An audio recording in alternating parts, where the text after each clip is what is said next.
Hello everyone, this is part 2 video on chemical kinetics. In this video we look at two important ideas in this chapter. One is molecularity and second is order of a reaction. Even in equilibrium chapter of +1, we talked about this concept called as law of mass action. So law of mass action is basically, if you look at any chemical reaction at a given temperature, the rate of a reaction at the particular instant is proportional to the product of active masses. Now we'll talk about what is active mass in a while, but it is proportional to product of active masses of the reactants at that particular instant. So at whichever instant we are looking at the rate of the reaction, at the same instant we have to consider the active masses of the reactants raised to the powers which are numerically equal to the numbers of their respective molecules in the stoichiometric equation.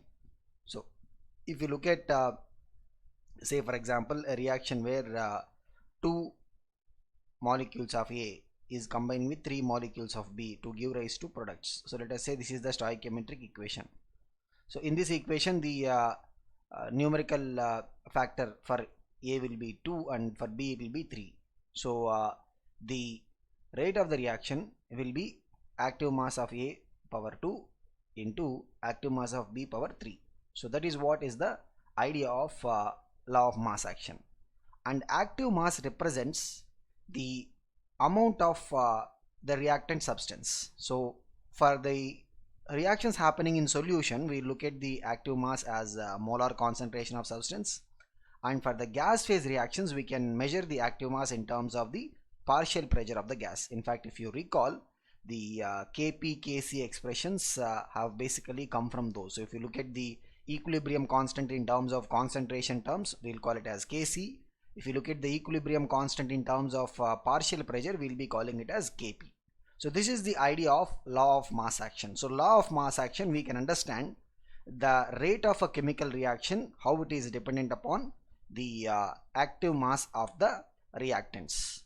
So it is a very simple law. So if you look at the law of mass action, we can convert this into an equation. Like say for example, if you have the reaction like M molecules of A is combining with N molecules of B to give rise to products. So here we are not discussing about what are the products, because we are only focusing on the reactants. So in this the factor for A is M, in this the factor for B is N. So we have the rate will be proportional to the active mass of A. So if you assume that this reaction is happening in solution, so we can take the active mass to be the concentration or molar concentration power M into the molar concentration of B power N. So this we can express this as an equation. K is a constant that we are introducing, power M B power N. So this K over here is what we will be calling as rate constant, and we'll see after some time that this rate constant will be depending upon the nature of reactants, of course. So it depends upon what are the reactants involved in the reaction. It depends upon temperature, and also it depends upon the use of the catalyst. So these are the factors on which the rate constant will be depending upon. So we'll study about rate constant after some time particularly, but this is what is the outcome of the law of mass action. But the thing about law of mass action is this is not applicable to all the chemical reactions. If you look at the chemical reactions, we will divide the chemical reactions into two types. One is the simple reactions, which we also call as by the way elementary reactions. So what are these simple reactions or elementary reactions? If you look at a chemical reaction, we have reactant species coming together, and they will undergo sort of a collision, and then that will be leading to the formation of products. So if we have a chemical reaction which is happening in a single collision, or what we call as an simultaneous collision. So if you have a chemical reaction which is happening in just one single collision or simultaneous collision, then such a reaction is what we will be calling as the simple reaction or elementary reaction. The other type of chemical reactions are complex reactions. What are complex reactions? They happen in multiple steps. Like, you'll have a step 1 reaction. After the completion of step 1, we'll have the step 2, then maybe step 3. So if you look at a complex reaction, we can call it as a mechanism where we will explain all the steps of the complex reaction. So complex reaction will be consisting of many elementary reactions which will happen in succession. So this is what maybe we'll have minimum 2 will be there, maybe we'll have 3 also, maybe we can even have 4. So this is what is the complex reaction. So what is observed is the law of mass action as it is proposed is only applicable for simple reactions or the elementary reactions. So the law of mass action as it is not applicable for the complex reactions. We'll see what is the reason for that also. But before that, let us talk about the idea of molecularity, which we will be using for the elementary reactions. So if you look at elementary reaction, we said that elementary reaction happens in one simultaneous collision. So in a elementary reaction, the number of molecules or ions or atoms which are undergoing simultaneous collision. So if you look at any elementary reaction, the number of molecules or ions or atoms undergoing simultaneous collision is what we will be calling as molecularity. So molecularity by that way is mainly mentioned for the elementary reactions. So if you look at say for example the reaction where single PCl5 molecule can divide itself into PCl3 and Cl2. So here in the elementary reaction only one molecule is involved, so we will call it as unimolecular reaction. Whereas if you have this reaction like I2 plus H2 gives rise to 2HI. In this we have one I2 molecule, one H2 molecule, so we will call it as bimolecular. Then there can be trimolecular.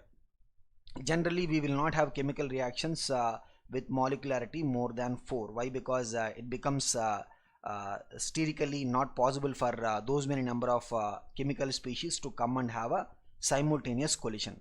So for the elementary reactions we use the concept of molecularity. And if you look at the rate of the chemical reaction, it depends upon how many of these molecules are involved. Like say for example here one molecule of I2 is involved, one molecule of H2 is involved. Here just one molecule of PCl5. So the rate of the reaction will depend upon how many of these species are involved in the simultaneous collision, and thereby the factors are becoming the powers of the active mass or concentration in the equation for the rate of the reaction. So this is how we will look at the elementary reactions or simple chemical reactions. But whereas when it comes to the complex reactions which can happen in multiple steps, if we look at an example like this, 2NO2 plus F2 gives rise to 2NO2F. This is a complex reaction. Now this complex reaction, if you look at the mechanism of the reaction, it will happen in 2 steps. So we have NO2 plus 1 F2 molecule to give rise to NO2F and one fluorine atom. This fluorine atom will combine with another NO2 molecule to give one more NO2F. So thereby if we add both these we'll have the overall reaction. So in this it is like we have the first reaction and then the second reaction, because the fluorine coming for the first reaction is the reactant particle for the second reaction. So in this if you look at it, the first reaction we are saying is a slow reaction, second is a fast. So if they are happening in succession, the overall rate, so rate is nothing but it is a measure of speed. The overall rate of the reaction will depend upon the slowest step. And in complex reactions, the overall rate of the reaction will be depending upon the slowest step, and hence we will call the slowest step also as a rate determining step. So if you look at this one, what we are essentially having is This is an elementary, because each of the step reactions are elementary reactions. So what we can say is, here for the slowest step, rate will be proportional to NO2 power 1, because the factor here is 1, and F2 power 1. So if you look at the original reaction, we will not be able to say this. Only when we look at the mechanism, we will see what are the individual steps and identify what is the slowest step. We can say that rate will be proportional to NO2 power 1 and F2 power 1.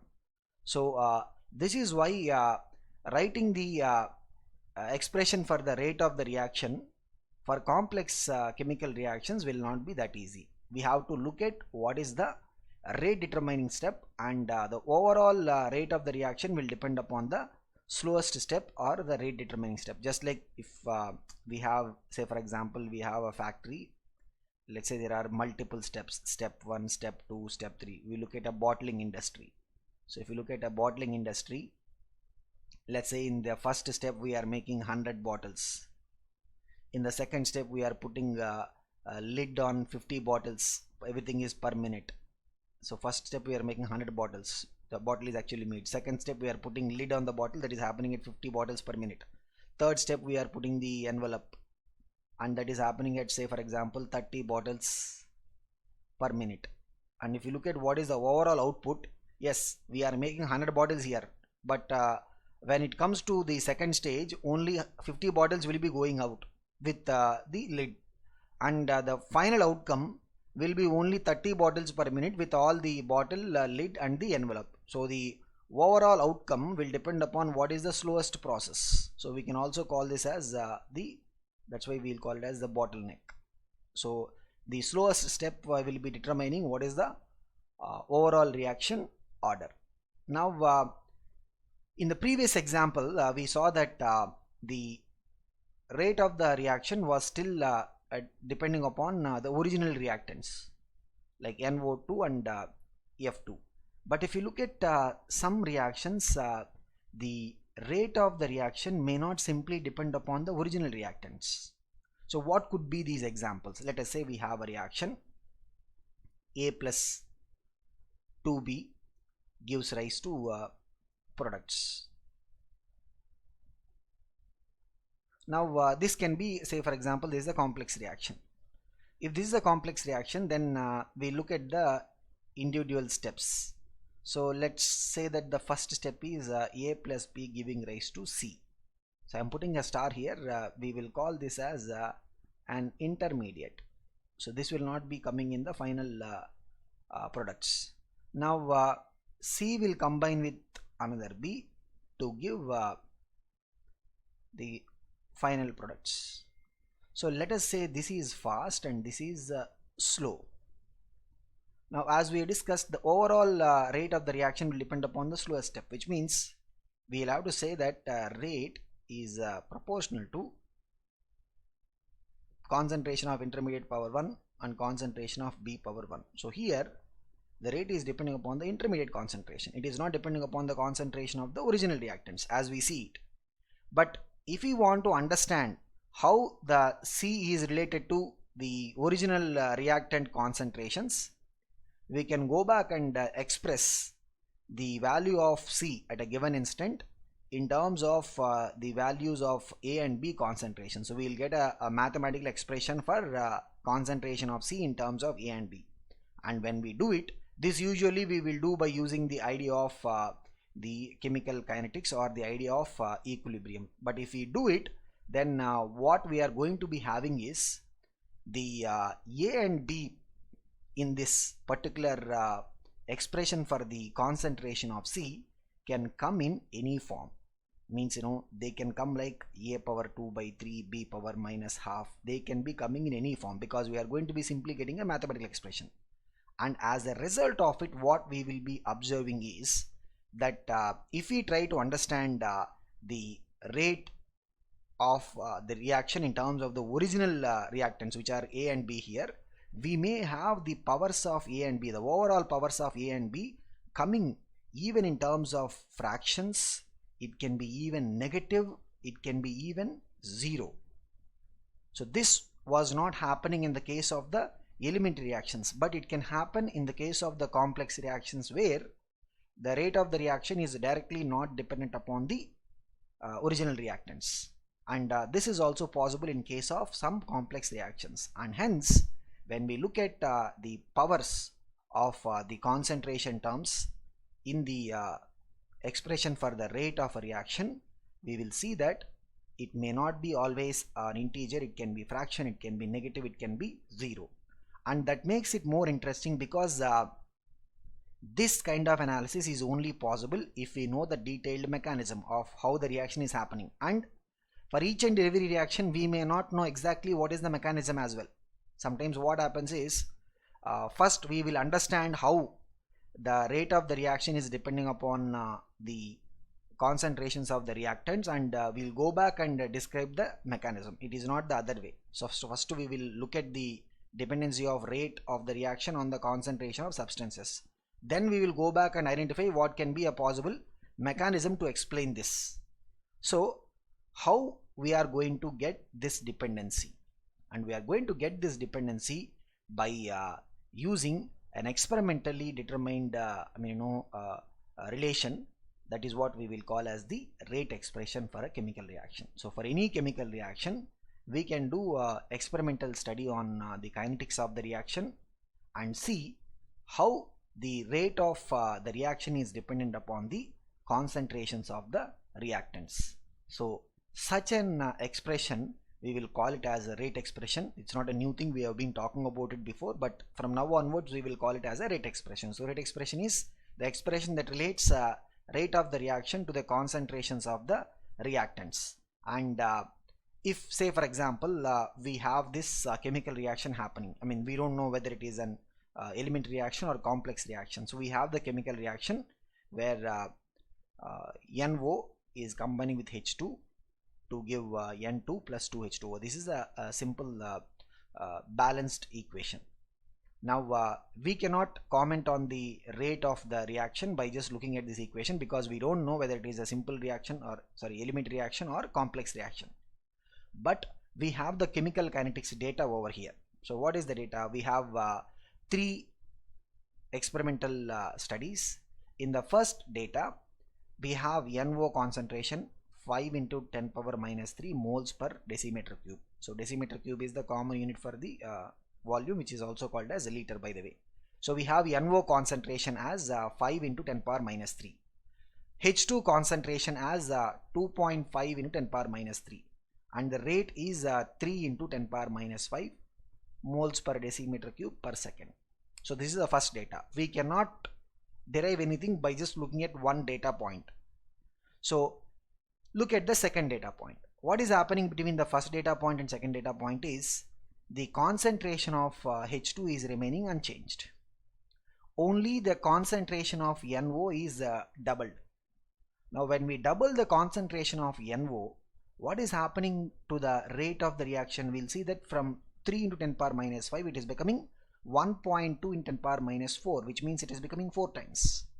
Now when we double the NO concentration, the rate is becoming 4 times, which means the rate must be depending upon NO concentration power 2. That is when if we double it means 2 square is going to become 4. The rate is going to become 4 times. So straight away by comparing the first and the second data point, what we are able to see is by doubling the NO concentration, the rate is becoming 4 times, which means the relation should be rate proportional to the concentration of NO to the power 2. Now we will look at the second and the third data point. Between second and third data point we see that the NO concentration is remaining unchanged, but the H2 concentration is doubled. 2.5 into 10 power minus 3, it is becoming 5 in 10 power minus, it is doubled. As a result of it, we will see that the rate is also simply doubled, means it is becoming from 1.2 in 10 power minus 4, it is becoming 2.4 in 10 power minus 4. Means by doubling the H2 concentration, we are also simply able to double the rate, which means rate must be simply proportional to concentration of H2. So when we merge both of them, what we are having is rate is proportional to concentration of power 2 into concentration of H2. So this is what we will be calling as the rate expression, and this is also we'll call as a rate law. So what we say is a rate law for any chemical reaction will be derived based on the experimental data, and if we convert this into an equation by using the rate constant, so K will be the rate constant, so we will call it as the rate equation.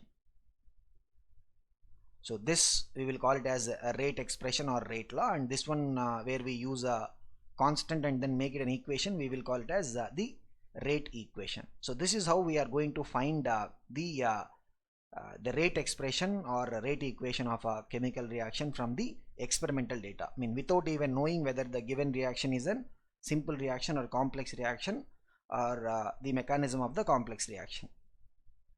And if we look at that rate expression, we have powers to the concentration terms.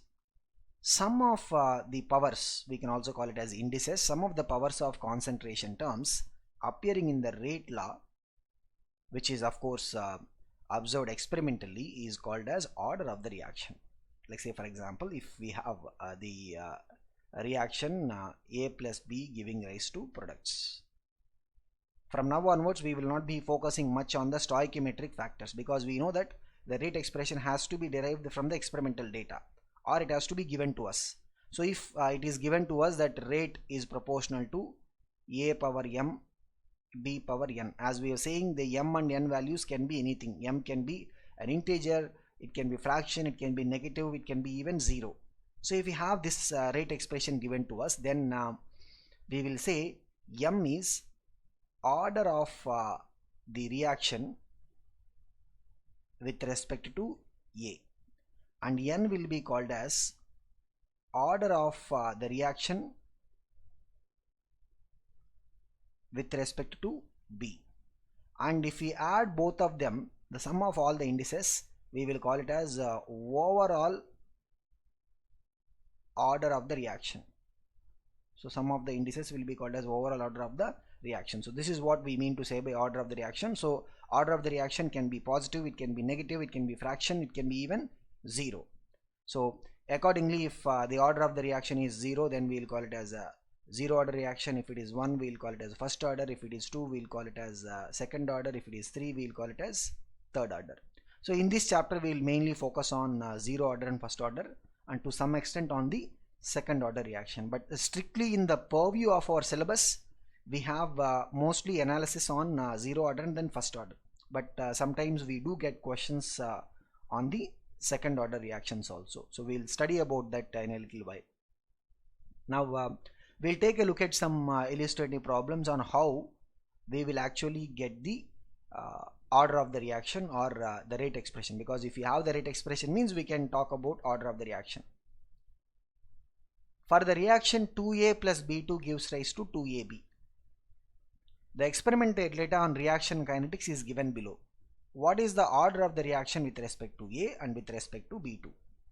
Now for reactions given like this, these numbers do not really matter to us, because they are basically the numbers used in the balanced chemical equation, and they will not be the powers in the rate expression, because they will be the powers in the rate expression only if we know that this is an elementary reaction, but it is not given to us, so we have to derive the powers based upon the experimental data. Now how are we going to go about? So we have 3 data points, first, second and third. If you look at the first and second, what we see is the A concentration is not changing, but the B2 concentration is double. And if we say that rate is proportional to, say for example, A to the power x and B2 to the power y. So where our task is to find the values of x and y. Now let us look at the first and second data point. So what we have is rate 2.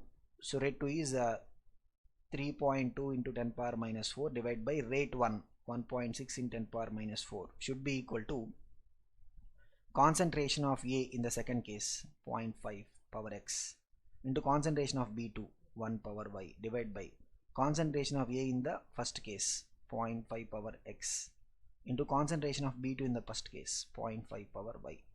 So this is how we'll take a ratio of the rate expression in the second experimental data and the first experimental data. And what we see is on the LHS we are having 3.2 by 1.6 is 2 will be equal to, this is cancelled, 1 by 0.5 is 2, so we'll have 2 power y. This means y value should be equal to 1. So the power of B2 term should be equal to exactly 1. And once this is over, now we will look at the second data point and the third data point.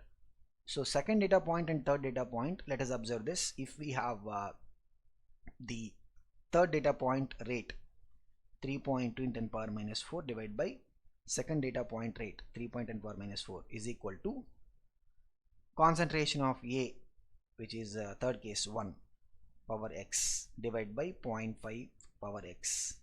Concentration of B is 1. Already the power of B we had decided it 1. So 1 power 1 by 1 power 1. The concentration of B is not changing between the third data point and second data point.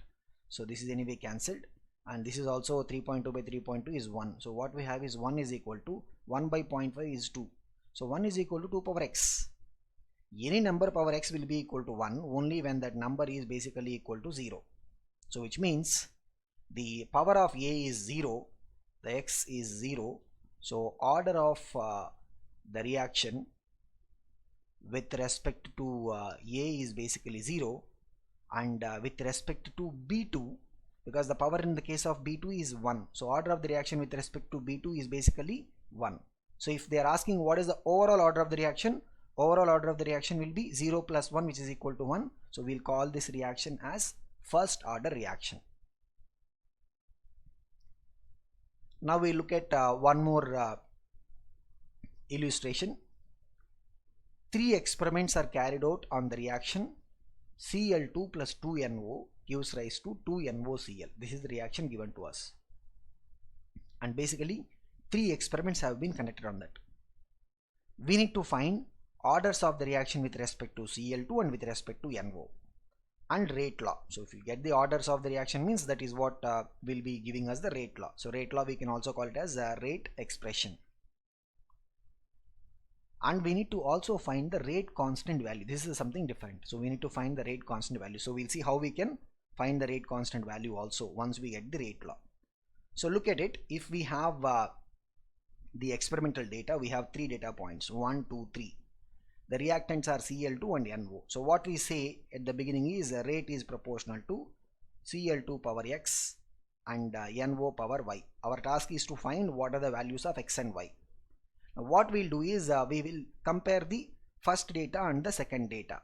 So rate in the second data is 2.16 into 10 power minus 3. First data is 2.4 in 10 power minus 4. So we'll take a ratio of that. So rate of the second data point 2.16 into 10 power minus 3 divided by rate in the first data point 2.4 into 10 power minus 4, which will be equal to Cl2 concentration in the second data point is 0.02 power x into NO concentration is 0.03 power y divided by, in the first data point the Cl2 concentration is again 0.02 power x into first data point is 0.01 power y. So what we see is the 0.02 will be cancelled, and on the LHS if you see, this is 2.4 into 10 power minus 4 9 times will be 2.16 into 10 power minus 3. So what we are essentially having is 9 is equal to, on the RHS we have 0.03 by 0.01 is basically 3. So 3 power y, which means the value of y must be equal to 2, because 3 square will be 9. So which means the power of NO is basically 2. Now what we'll do is we will go to the next step. Next step is we will look at the second data point and the third data point. Why we are looking at the second data point and third data point? Because here the NO concentration is remaining constant. Only the Cl2 concentration is changing. Now if you look at it, rate in the third step 4.32 into 10 power minus 3 divided by rate in the second step 2.16 in 10 power minus 3 is equal to the concentration of Cl2 in the third step is 0.04 power x divided by 0.02 power x, and the concentration of NO is not changing, 0.03 power, already we decided the power of that, power will be 2, 0.03 power 2, so this is cancelled. Here 2.16 2s are 4.32, so 2 is equal to RHS 0.04 by 0.02, which is nothing but 4 by 2 power x, which is 2 power x, and here we will have the value of x to be equal to 1, which means the power of Cl2, the rate law, so to say, is power of Cl2 is equal to 1 and the power of NO will be 2. So this is the rate law, and the order of the reaction with respect to Cl2 is 1, order of the reaction with respect to NO is 2. And let us see how we are going to find the rate constant. So what we have is now the rate law, we can express the rate equation. Rate equation will be rate is equal to K into Cl2 power 1 into NO power 2, NO concentration power 2. Now we will take any data point. Let us say we take the first data point. First data point, the rate of the reaction is given as 2.4 into 10 power minus 4. We have to be careful about the units. Unit is moles per liter per second. That is the rate unit, which is equal to K into concentration of Cl2 is 0.02. Remember, the concentration will be always moles per liter, and concentration of NO is 0.01. Again it will be moles per liter whole square, because the power here will be 2. So if you look at it, what we're essentially having is the moles per liter will be cancelled, and here on the RHS we have 0.01 whole square, which means 0.01 is 10 power minus 2. 10 power minus 2 whole square means it will be 10 power minus 4, so that also will be cancelled. So what we will have as K value is 2.4 divided by 0.02. This will go to the denominator. 2.4 divided by 0.02 into liter square divided by mole square second inverse. So 2.4 divided by 0.02, if you multiply by 100, what we have is 240 by 2, which is 120 liter square divided by mole square into second inverse. So this is the value of the rate constant K. So what we'll essentially do is, once we get the rate expression, we can change it into the rate equation and use any of the experimental data to find out the value of the K. So this is how we are going to, and sometimes since there can be some experimental errors, what we can do is we can take the value of K coming from each of these datas. Like, if you find the value from here, we can call it as K1, we can call it as K2, we can call it as K3, and then we can take an average of it just to avoid the experimental errors. So this is how we are going to approach questions like this. Now in the previous problem we have been talking about the unit of the rate constant. Now the unit of rate constant is so important that if sometimes by looking at the unit of the rate constant itself, we can tell what is the order of the reaction. Like, say for example, we have a reaction which is having an order n, so it is the nth order. N can be any number. Then rate will be equal to K into the concentration of the reactants power n. This is how we'll have the overall expression. Rate unit is in terms of concentration, mole per liter per second, is equal to K into concentration unit will be, because we are talking about the molar concentration, mole per liter power n. So if we are looking for the rate constant unit, we'll have to bring this mole per liter power n to the LHS. So what we are going to be having is K unit will be moles per liter whole power 1 minus n, because it goes to the denominator. The mole power liter whole power n will go to the denominator, thereby it becomes, already there is a power 1, so it will become power 1 minus n into second inverse. So this is the unit of the rate constant. Say for example, if we have a zero order reaction, so if you have a zero order reaction, then the value of n is going to be 0. then the unit for the K will be mole per liter per second. If you have first order reaction, then for the first order reaction the value of N is 1, so 1 minus 1 is 0, so moles per liter, anything power 0 will be 1, so this term itself will be vanishing. So first order reaction, the unit for the rate constant will be simply second inverse, because we are talking about the unit of time to be second, otherwise we can say generally time inverse. So what we see is for the first order reaction, rate constant does not involve a concentration term, and if we go to the second order, what we have is N will be 2, so we'll have mole per liter, 1 minus 2 is minus 1. So for the second order, the K unit is going to be liter per mole per second. So because it will be mole per liter whole power minus 1, so the liter will come to the numerator, mole will be minus power. So this is how we can find the order of the reaction by looking at the unit of the rate constant. Somebody gives us that a particular chemical reaction, the rate constant is 20 minute inverse. So just by looking at the unit of the rate constant, we see that rate constant is only depending upon the time, it is not depending upon the concentration. So it must be first order reaction, because for the first order reaction the unit of rate constant will be time inverse. If you're taking the time to be seconds, it will be second inverse. If you take the time to be minutes, it will be minute inverse. If you take the time to be hours, it will be hour inverse. So this is the relation between the order of the reaction and the unit of the rate constant.